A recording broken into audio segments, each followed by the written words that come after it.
Bonjour à toutes et à tous et bienvenue, c'est Invitation au voyage. Aujourd'hui, on enfourche notre vélo pour nous balader à Amsterdam. C'est Spinoza, le philosophe du bonheur, qui va nous guider vers le quartier juif de la ville. Vous allez y découvrir un jeune penseur militant, impliqué, qui s'oppose à la religion et à l'injustice.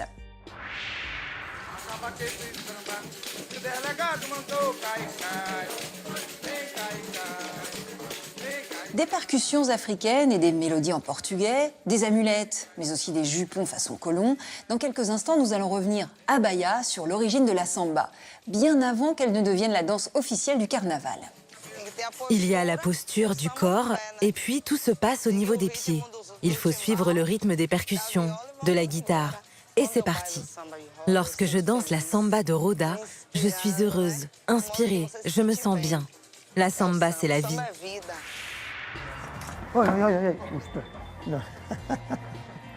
Cuisiner en plein air avec d'un côté la vue sur la montagne Santa Barbara et de l'autre sur une église du XVe siècle, on vous gâte décidément dans Papille. En Catalogne, à Horta de Sant Joan, vous pourrez piocher une super idée pour un prochain pique-nique.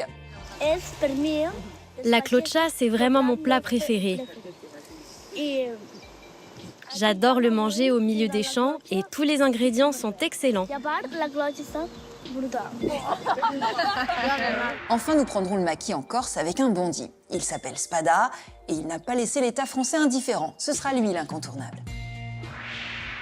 Et tout de suite, on vous fait cogiter puisque c'est la devinette. Comment le castor est-il devenu, bien à son insu, un outil de la conquête de l'Ouest en Amérique ? On est au début du 19e siècle. On se trouve à l'endroit où la muraille vertigineuse des Rocheuses tutoie le ciel du Wyoming. Des centaines d'Européens se lancent à l'assaut des rivières pour traquer les castors, dont les fourrures se vendent à prix d'or. Cette fièvre de l'or brun, comme on l'appelait alors, va avoir des conséquences politiques que ne soupçonnaient ni les trappeurs, ni les pauvres castors piégés en masse. Je vous demande lesquels. La réponse, ce sera dans 45 minutes. Pour l'instant, nous partons à Amsterdam, sur les pas d'un auteur qui a réussi à rendre limpide la pensée de Spinoza. Il s'appelle Irving Yalom et c'est l'inspiration.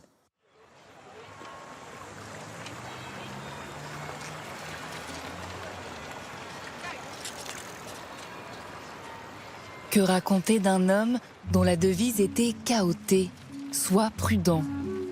C'est le défi auquel s'est retrouvé confronté celui que le New York Times surnommait le Scheherazade du divan, l'écrivain et psychiatre américain Irving Yalom.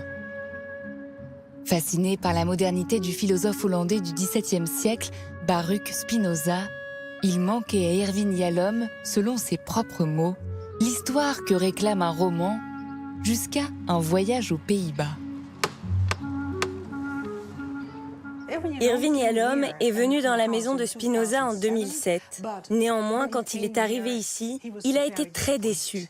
Il pensait, il espérait qu'il pourrait y capturer l'esprit de Spinoza, mais il n'a rien ressenti. Il est allé ensuite discuter avec le gardien et celui-ci lui a raconté une histoire intrigante. Et il lui a montré des preuves attestant que toutes les possessions présumées de Spinoza auraient été saisies par les nazis pendant la guerre, et en particulier l'intégralité de la bibliothèque et quelques meubles. Yalom s'est alors dit qu'il pouvait en faire quelque chose, et il en a fait un livre. Incroyable! Il y a là une histoire, pensais-je. Mais pour quelle raison Rosenberg s'est-il intéressé à ces livres? Quel était le problème Spinoza pour les nazis? L'idéologue nazi Alfred Rosenberg et le philosophe juif Baruch Spinoza. C'est à cet étrange face-à-face que nous convie Irving Yalom, dans Le problème Spinoza, publié en 2012. Né de parents juifs, marqué par l'assassinat de membres de sa famille pendant l'Holocauste, l'écrivain n'avait jamais encore abordé le traumatisme du génocide. Adepte du roman d'enseignement et fin vulgarisateur, Irving Yalom confronte dans Le problème Spinoza deux figures aux antipodes de la pensée. Alfred Rosenberg, aspirant philosophe nazi, apôtre de la lutte des races et de la haine, et Spinoza, le génie visionnaire, précurseur des Lumières, en quête d'une éthique de la joie. Et si la réponse à la folie des hommes se trouvait dans l'œuvre de ce philosophe du XVIIe siècle, réputé difficile d'accès et à la vie si peu documentée? Amsterdam affiche le long de ses canaux l'héritage de son siècle d'or, sauf dans l'est de la ville. Plus rien ne reste ou presque de l'ancien quartier juif, rasé par la barbarie nazie au XXe siècle. C'est ici que débute le roman et la vie de Spinoza. Sa famille, des Juifs portugais, s'est réfugiée à Amsterdam fuyant l'Inquisition catholique. Dans les pas de Spinoza, Irving Yalom nous plonge dans la société hollandaise du siècle d'or, celle de la République des Provinces-Unies, libérée du joug espagnol. Comment les Néerlandais nous ont-ils accueillis? Comme nul autre peuple au monde. Ils ont été totalement tolérants quant à la religion. Nul n'a posé de questions sur notre foi. Nous, Juifs d'Amsterdam, avons eu l'extraordinaire chance de vivre dans le seul endroit au monde où les Juifs étaient libres. Vous vous rendez compte, le seul endroit au monde. Pourquoi les tolérer? Ils n'étaient tolérés nulle part ailleurs. Les Juifs espagnols et portugais étaient les ennemis de notre ennemi, la couronne d'Espagne. Et puis, bien sûr, il y avait une motivation économique. Certaines de ces familles étaient plutôt aisées. Elles apportaient le commerce. À cette époque, Amsterdam est en pleine expansion. On avait besoin de nouvelles personnes, de nouveaux fonds.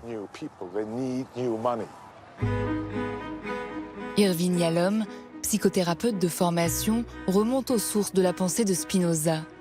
Il se plonge dans les archives de la communauté juive d'Amsterdam des années 1650. Ces juifs marânes ébranlés par les conversions forcées au christianisme. Dès son plus jeune âge, Spinoza remet en cause les fondements de la foi juive. La vie de Spinoza dans les années 1650 est très mal documentée. Il y a eu beaucoup de spéculations, à juste titre. Les premiers biographes nous disent que déjà à un jeune âge, Spinoza commençait à soulever des questions difficiles. Et il devenait compliqué à gérer pour les rabbins, avec ses questions sur l'autorité de la loi hébraïque. Et puis tu as qualifié de fable l'histoire biblique d'Adam et Ève. Le père de Sarah a dit que lorsque le rabbin t'a réprimandé pour avoir contesté la parole de Dieu, tu as répondu « La Torah est abstruse, car si Adam est bien le premier homme, qui donc son fils Caïn a-t-il pu épouser ?»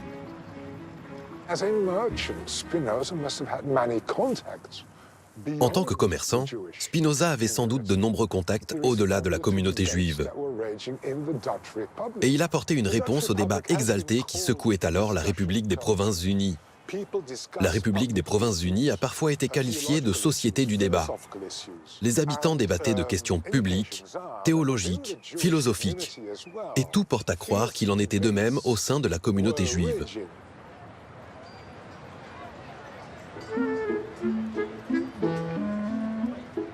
Doit-on respecter le Shabbat pour plaire à Dieu? Le peuple juif est-il réellement le peuple élu? Dieu est-il transcendant? Ces questionnements, précurseurs de la laïcité, sont jugés dangereux et radicaux par les autorités de sa communauté. À 23 ans, Spinoza est convoqué à la synagogue. Un RM, un bannissement, a été voté contre lui. Ce RM fut l'un des plus sévères jamais prononcés. Il est littéralement devenu un paria. L'idée derrière le bannissement, c'était qu'il fallait s'excuser. Et ensuite, on était de nouveau accepté dans la communauté. Ce qui est remarquable dans le cas de Spinoza, c'est qu'il a refusé de s'excuser. Ainsi, il est vraiment parti. Il n'a pas été excommunié. C'était sa propre décision. Il est parti et n'est jamais revenu. Oui, la liberté, se dit-il. La liberté comme antidote. Te voilà enfin libéré du joug de la tradition.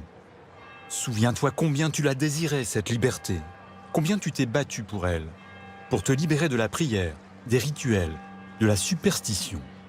En redescendant du pont, Bento se demande soudain « Que suis-je? Si je ne suis pas un juif, alors que suis-je »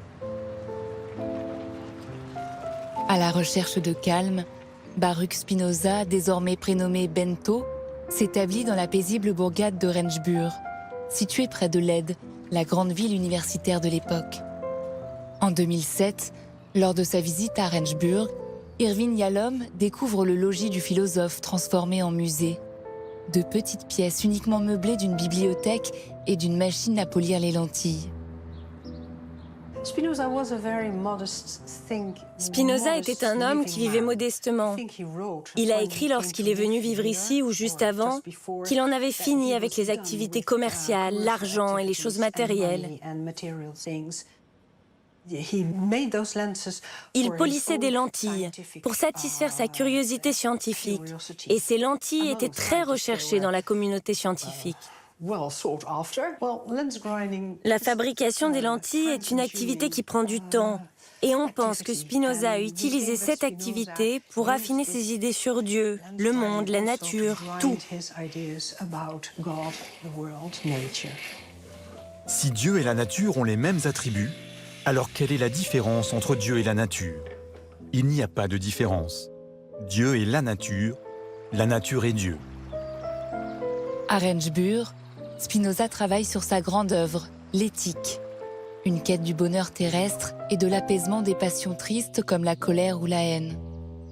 Une œuvre difficile d'accès et sur laquelle bute un aspirant philosophe du XXe siècle, le grand dignitaire nazi Alfred Rosenberg. Chargé de piller l'art juif, il serait venu, en 1942, en personne, réquisitionner la bibliothèque de l'auteur. Irving Yalom a intitulé son livre « Le problème Spinoza ». Mais nous ne savons pas vraiment ce que cela signifie.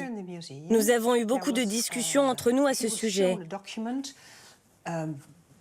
Lorsqu'il est venu au musée, on lui a montré le rapport des nazis qui ont confisqué, volé la bibliothèque. Sur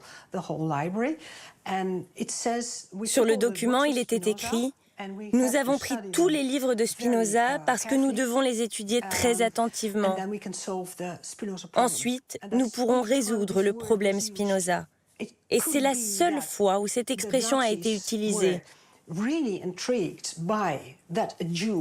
Peut-être que les nazis étaient intrigués par le fait qu'un juif puisse écrire un système philosophique aussi complet, merveilleux et pointu. Le problème Spinoza? Trop compliqué à expliquer en détail maintenant. Disons simplement que c'est pour la philosophie un formidable canular juif qui dure depuis des siècles. Je peux m'y atteler personnellement, avec application. Rosenberg n'est jamais venu ici, nous en sommes sûrs. C'est une belle histoire et c'est de la pure fiction.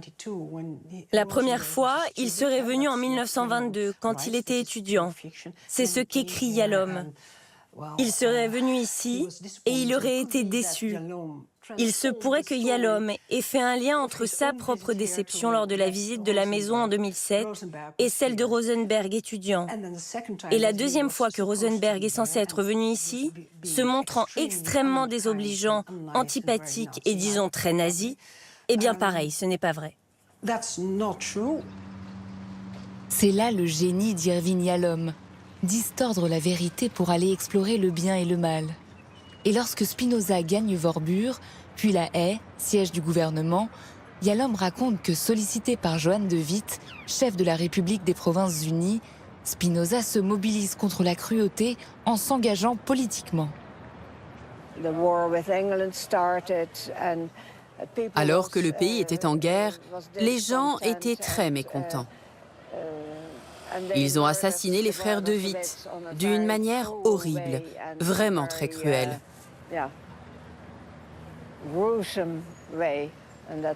Ce fut terrible. Spinoza a dit qu'il voulait aller au centre-ville pour écrire sur les murs « Ultimi barbarorum ». Vous êtes les plus terribles, les plus affreux des barbares. Et c'est probablement après cet événement que l'on appelle l'année du désastre qu'il a écrit un traité politique expliquant que la meilleure façon d'avoir une société, c'est une démocratie. J'ai mis de côté mon travail sur l'éthique et je suis en train d'écrire un ouvrage qui reprend mes convictions politiques et religieuses. Les autorités religieuses ont une influence sur les corps dirigeants et elles se mêlent aujourd'hui de politique dans des proportions telles qu'il faut les arrêter. Nous devons séparer la religion de la politique. Mais la devise de Spinoza est d'être prudent. Il n'a pas osé le publier. En comparaison avec d'autres pays, nous étions très tolérants et avions une pensée libérale.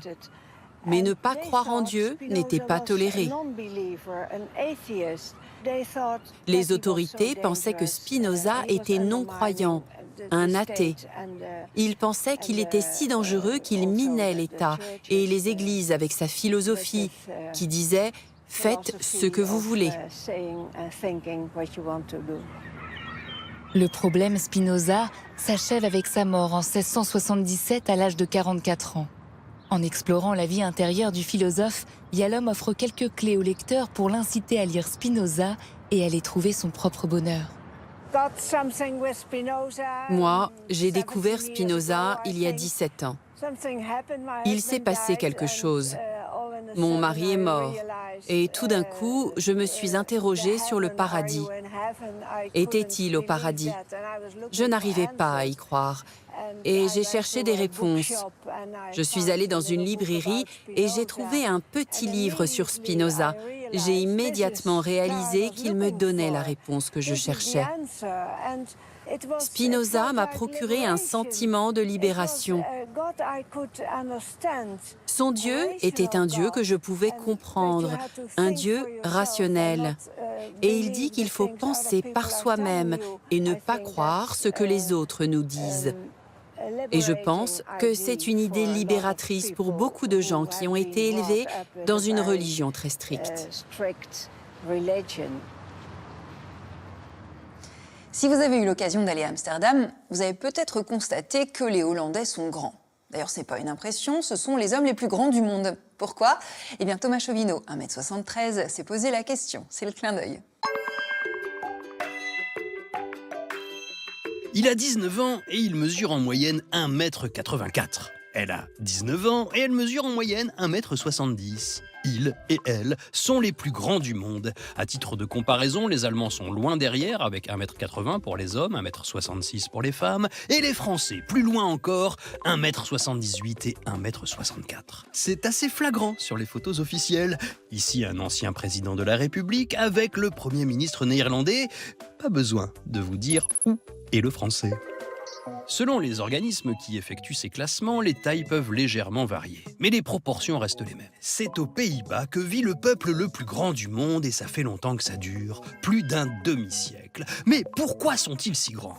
De nombreux chercheurs se sont penchés sur le phénomène. L'alimentation joue évidemment un rôle. Et contrairement à ce que me disait ma mère, « Mange ta soupe, tu vas grandir », qui le tenait elle-même de sa mère, « Mange ta soupe, tu vas grandir », la soupe n'a pas grand-chose à voir là-dedans. Pour les Néerlandais, il s'agirait plutôt des produits laitiers, dont la consommation est importante aux Pays-Bas. Et comme là-bas, le modèle éducatif est à la fois positif et bienveillant, aucun adulte ne tient ce genre de propos. Mange ton gouda, tu vas grandir. Une autre hypothèse a également été avancée, celle de la sélection naturelle. Dans ce pays, les hommes de grande taille auraient plus d'enfants que les autres, engendrant ainsi d'autres hommes grands qui eux-mêmes font d'autres enfants amenés à devenir grands et ainsi de suite. Mais ça n'a pas toujours été le cas. Au XVIIIe siècle, par exemple, les Néerlandais étaient parmi les plus petits d'Europe, avec 1m65 en moyenne. Et de récentes études montrent même qu'ils commencent à rapetisser. Ceux qui sont nés en 2001 ont 1 centimètre de moins que ceux nés en 1980. Les crises économiques, l'accroissement des inégalités peuvent être des facteurs de ce rétrécissement. La malbouffe également. Peut-être qu'aux Pays-Bas, on va entendre finalement bientôt « Mange ton gouda ». Tu vas grandir. C'est exactement le même costume que celui des danseuses de samba de Roda. Voilà une poupée qu'on nous a rapportée du centre historique de Salvador de Bahia. Et ce qui est intéressant, c'est qu'elle est réversible. D'un côté, celui-ci, c'est la bayanaise modeste, et de l'autre, regardez, la bayanaise riche. Parce qu'en fait, la samba rassemble aujourd'hui toutes les classes sociales au Brésil, ce qui est loin d'avoir été toujours le cas. Regardez, c'est l'héritage. Tour à tour, les femmes prennent place au centre du cercle, comme attirées par une force qui les dépasse. Le roulement de leurs hanches, les mouvements cadencés de leurs pieds, la fixité de leurs regards font écho aux transes, aux joies et aux souffrances éprouvées sur ce même sol depuis des siècles. La samba de Roda est essentielle pour nous, car elle nous permet de célébrer nos ancêtres, de les remercier en les fêtant. On s'incline devant notre peuple ancestral, notre peuple africain, notre peuple asservi, dont le cœur a été déchiré, dont le dos a été fouetté, mais qui malgré tout adorait nos dieux, les seigneurs de la terre. La samba de Roda, littéralement samba de ronde, en référence au cercle formé par ses participants, est la mère de toutes les sambas. Cette musique emblématique de l'identité brésilienne, synonyme d'allégresse et de carnaval. C'est pourtant dans des circonstances tragiques qu'elle est née ici, à Bahia.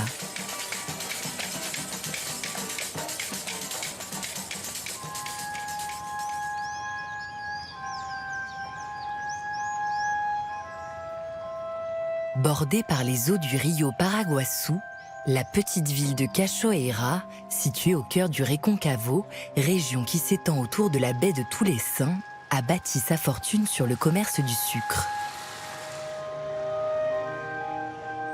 À quelques kilomètres de là, les ruines de l'Ingênio Vitoria, en son temps l'une des plus vastes exploitations sucrières de la région. Ici, des cris et des chants d'esclaves résonnent encore. À partir du début du XVIe siècle, il y a eu une arrivée massive d'Africains réduits en esclavage, amenés ici par les Portugais, et qui très rapidement vont être utilisés dans cette région pour la production de sucre. Le Brésil a été le plus grand importateur d'esclaves au cours de toute la traite atlantique. 4 à 6 millions d'Africains au moins y ont été acheminés. Et au Brésil, l'État qui importait le plus d'esclaves était précisément celui de Bahia.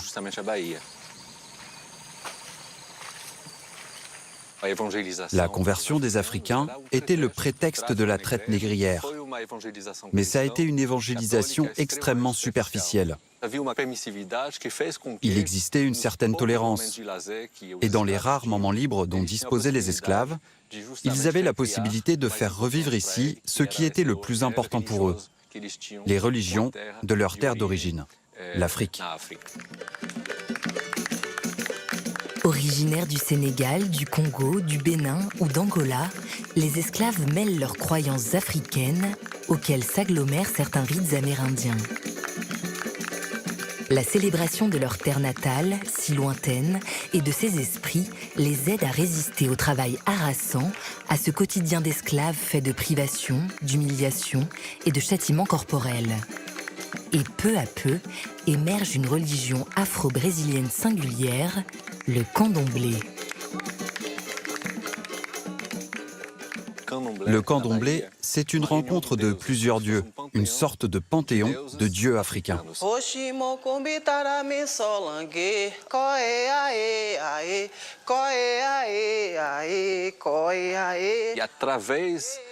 C'est grâce à cette pratique religieuse, souvent persécutée, que les danses, les rythmes, les chants et les langues africaines ont pu être préservés. Des chants et des danses sacrées du candomblé surgit la samba de Roda, sorte d'extension profane servant d'exutoire après les longues journées de labeur dans les champs et qui garde des caractères très africains.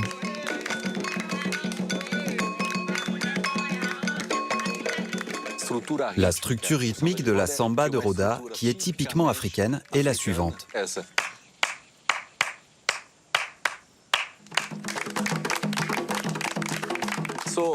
Il suffit d'écouter la samba de Roda pour percevoir une parenté évidente avec les musiques africaines.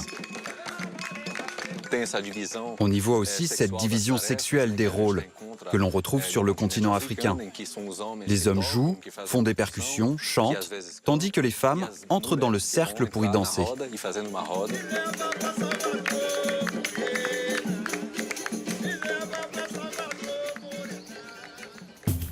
À Cachoeira et dans sa région, au cours du 19e siècle, le tabac vient remplacer la canne à sucre. Mais l'exploitation des hommes reste la même. À partir de 1850, pourtant, le mouvement abolitionniste prend de l'ampleur et mène à la fin de l'esclavage en 1888. La culture européenne des maîtres se mêle peu à peu à celle des esclaves, tandis que la population métisse ne cesse de croître. Et lorsqu'on chante une samba, le portugais prend la place des langues africaines. La poésie et les mélodies lusitaniennes se mettent à l'infuser.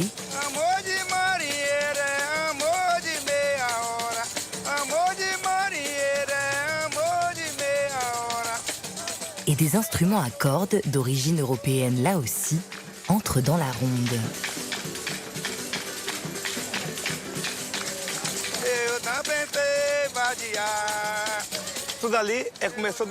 Tout a commencé avec les percussions africaines, qui nous ont donné le rythme.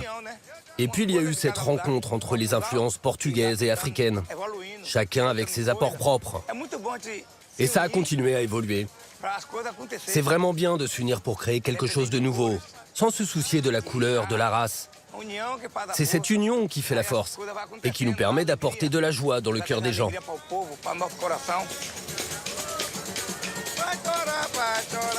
La samba de Roda accompagne de son rythme enjoué les moments forts de la vie des Bayanais.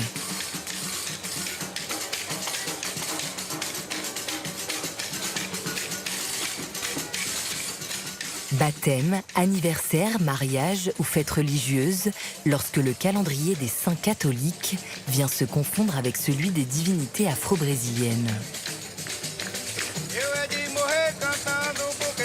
Parés de leurs costumes, avec leurs broderies et leurs dentelles européennes, leurs perles et leurs amulettes d'influence africaine, leurs jupes évasées et leurs jupons amidonnés empruntés aux dames portugaises, les Bayanaises se retrouvent au centre de cette exaltation. La samba est un moyen de s'amuser. C'est quelque chose d'agréable, qu'on adore. Ça se transmet au sein de la famille. Les petits apprennent en regardant les plus grands.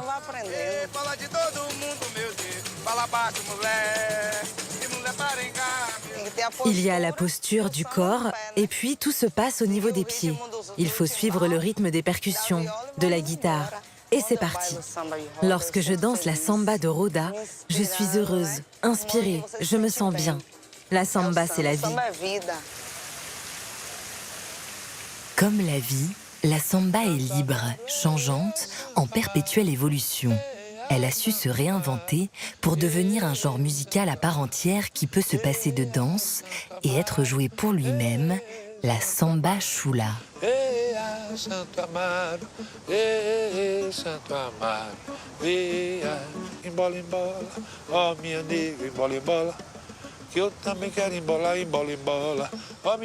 À une trentaine de kilomètres de Cachoeira, à Santa Amaro, Roberto Mendes, instrumentiste et compositeur d'exception, puise dans cette tradition.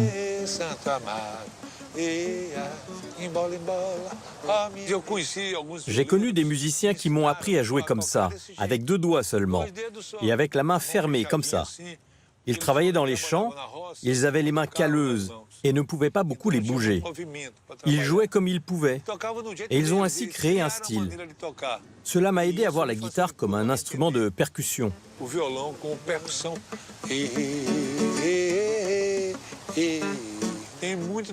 y a vraiment du tambour africain, de la marimba dans cette façon de jouer, comme si la guitare était un tambour à 6 cordes. Gente que tira a alegria da dor, no bate-com, no batente, todas as cores de gente, ponta de todos os guias, uma nação diferente, toda prosa e poesia, tudo isso finalmente só se vê na Bahia, só se vê na Bahia, só se vê na Bahia, só se vê na Bahia.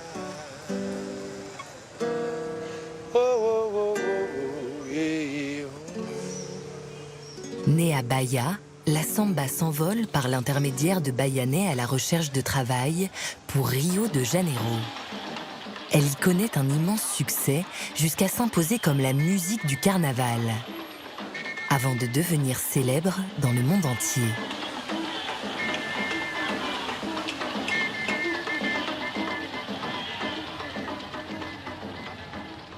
Mais à Salvador, capitale de l'état de Bahia et ville la plus noire du Brésil, on n'oublie pas d'où vient la samba. Et le ballet folklorico célèbre ses racines.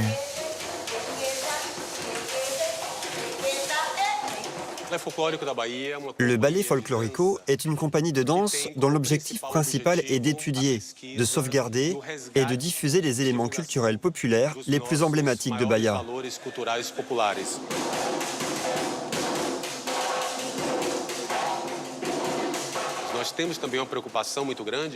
Nous avons à cœur de travailler avec les quartiers populaires, précisément pour que la sauvegarde de ce patrimoine parte du peuple même. Nous nous abreuvons à cette source, car ce sont des gens dont l'âme est imprégnée de cette authenticité bayanaise que nous recherchons. Chaque Bayanais naît avec cette part artistique.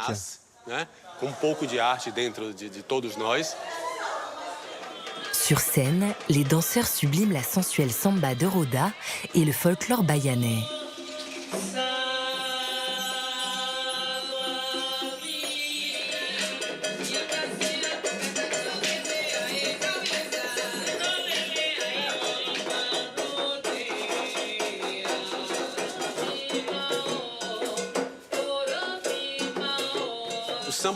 La samba de Roda est quelque chose qui nous représente, c'est notre essence.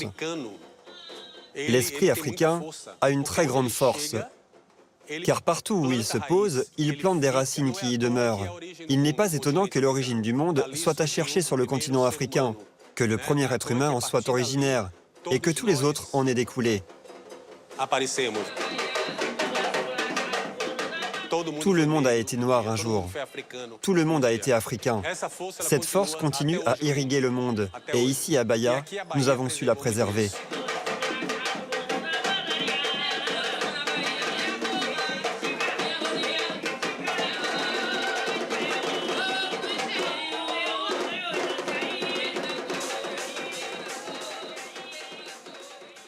Je vous emmène à présent en Catalogne, à Horta de Sant Joan. Cette ville, elle revendique le séjour de Picasso. Il avait en effet 17 ans quand il a vécu là-bas. Il venait d'attraper en fait la scarlatine et on lui avait dit que c'était l'endroit idéal pour se reposer. Mais Horta de Sant Joan revendique autre chose, la clocha. Tony va vous en dire plus.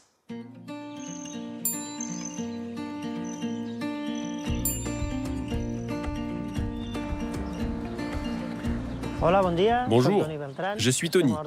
Nous sommes à Horta de Sant Joan, au cœur du parc naturel d'Els Ports. Et aujourd'hui, je vais vous présenter un plat typique de la région qui se nomme la clocha. Allons chercher les ingrédients.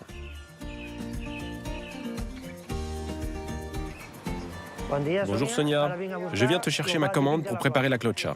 Tout est prêt. C'est un pain très croustillant, typique, que l'on utilise pour cette recette.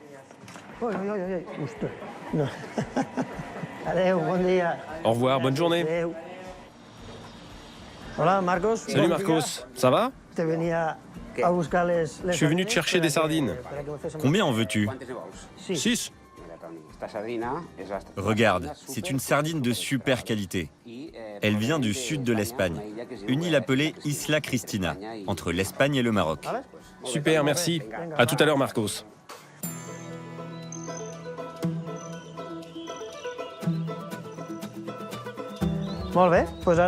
Nous allons d'abord faire cuire nos sardines. Nous les mettons sur le grill, car tous les ingrédients de ce plat doivent cuire à la braise.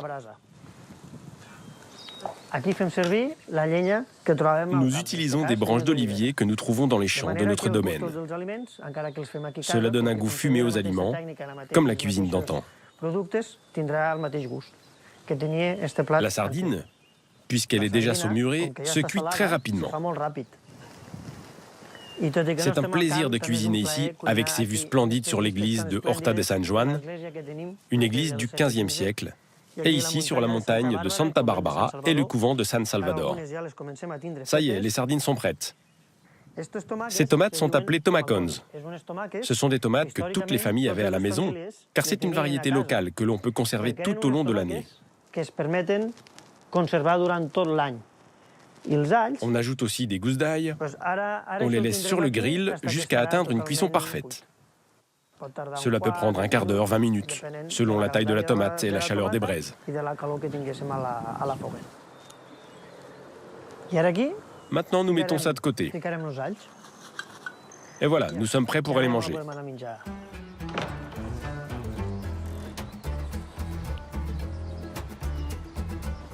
Nous avons ici le musée Picasso, qui a passé 2 séjours dans le village, en 1898 et en 1909. Maintenant, nous allons manger la clocha, que Picasso a sûrement goûté lorsqu'il est venu ici. Nous sommes arrivés sur notre domaine. Ici, nous produisons de l'huile biologique de la variété Graft, qui est la plus emblématique de la région. Allez, allons manger avec les amis et la famille. Suivez-moi.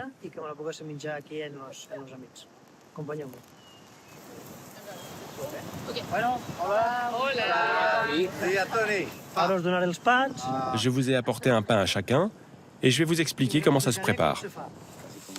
On dirait le Papa Noël. Merci beaucoup. L'idée est de couper le pain en deux. Ensuite, il faut retirer une partie de la mie en découpant délicatement pour ne pas transpercer le pain. Maintenant, on ajoute les tomates cuites. On les pèle et on les mélange avec de la sardine.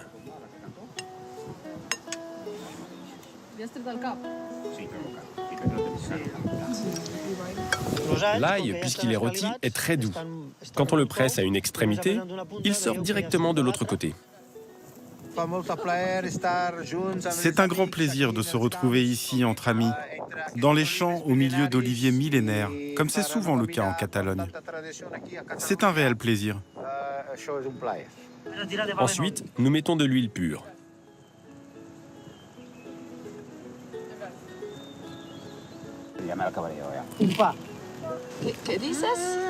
Excellent, vraiment bon. C'est un plat traditionnel de la région de Terra Alta.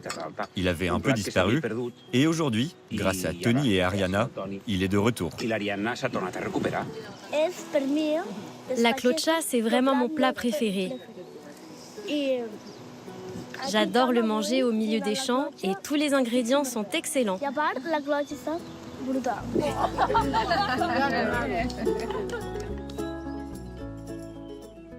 Vous vous souvenez sûrement de Jacques Mérine et de la façon dont il jouait avec les médias. Eh bien, une autre guerre de communication a sévi en Corse chez les bandits. C'est l'incontournable.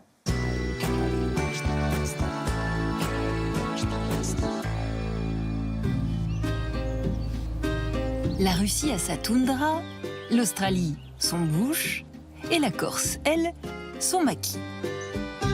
Constitué de centaines de plantes endémiques, comme le ciste, le lentisque ou l'arbousier, mais aussi de pins et d'oliviers sauvages, il donne ce parfum si caractéristique à l'île.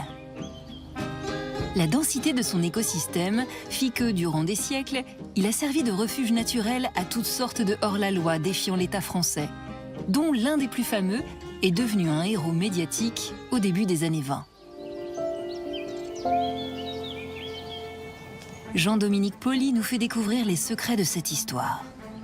Dès le 19e siècle, sous la plume de Flaubert, de Mérimée, comme dans la presse avide de récits sensationnels, les aventures des bandits corses fascinent les lecteurs. On voit très bien des cartes postales qui sont élaborées en Corse. Ça devient un phénomène publicitaire. Donc vous avez la jeune bergère ingénue, ça s'appelait beaucoup à l'époque. Il y a évidemment le petit vieux, la petite vieille avec le petit âne, et surtout le bandit. Il existe alors plusieurs types de bandits. Ceux qui rançonnent les voyageurs s'aventurant dans ce maquis, et puis il y a ceux qui ont commis un crime d'honneur, comprenez, qu'ils ont fait justice eux-mêmes et se sont soustraits au jugement des autorités.